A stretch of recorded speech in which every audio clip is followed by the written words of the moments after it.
Okay, so now let's look at a few of the examples. I'm not going to work all of these, but we're going to go through and we're going to do some problems where you're just looking at a numerical representation, and then when you're just looking at a graphical representation, and then looking at the analytical. So on number 2 and 3, we are given a numerical representation. And this says right here, by investigating the slope, explain why g of x must be a linear function. Remember we said a function is linear if the slope is constant. Okay, so let's see what the slope is here. All right, let's go from point to point.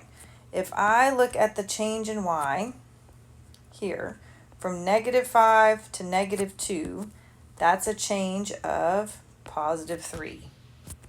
-2 to 1 is a change of +3. 1 to 4 is a change of +3. 4 to 7 is a change of +3.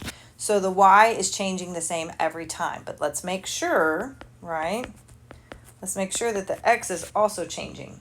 So -9 to -7 is an exchange of +2. -7 to -5, +2. +2, +2. So our slope equals 3/2. Okay? So that's what we're going to say. We're going to say because the slope is constant, does not change. We'll say is constant. Our function must be linear.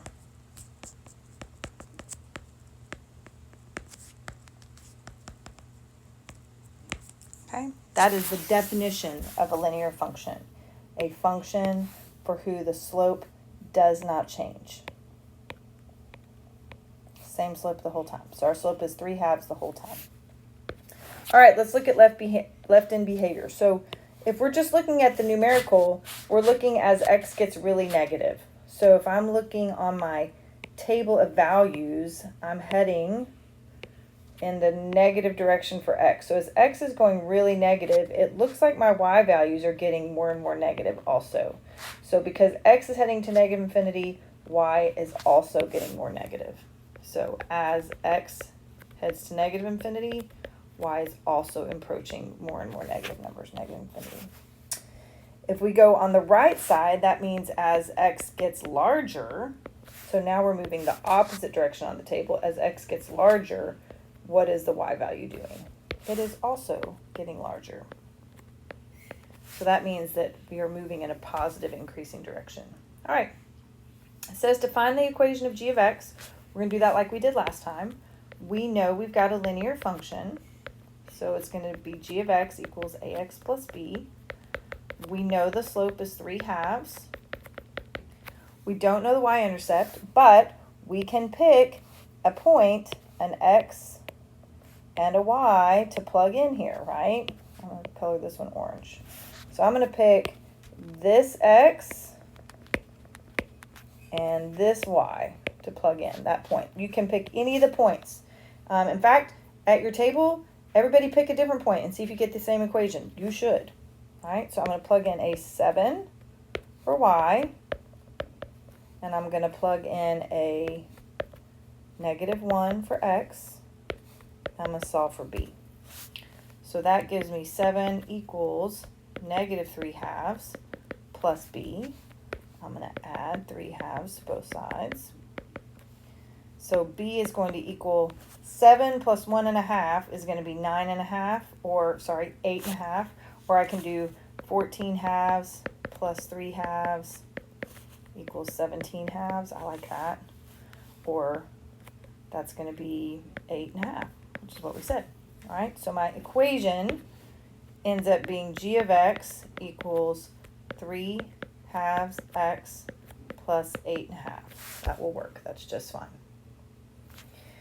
Right, between which two x values in the table does the 0 of the function lie? So we're going to look on the table. Where does the y value change from negative to positive or vice versa? So the y value changes from negative to positive between negative x equals -7 and x equals -5. Okay, so g of x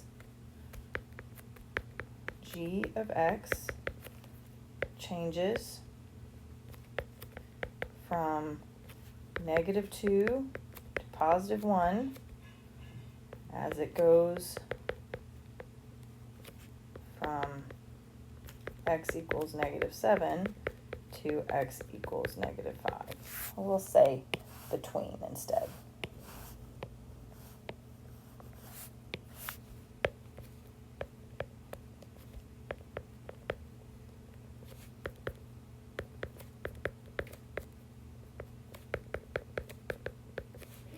Therefore, this must go through 0 on that interval.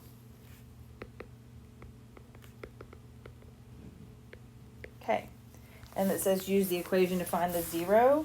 So we take our equation, 3/2 x plus 8.5, and we set it equal to 0. 3/2 x equals -8.5 times 2/3 times 2/3.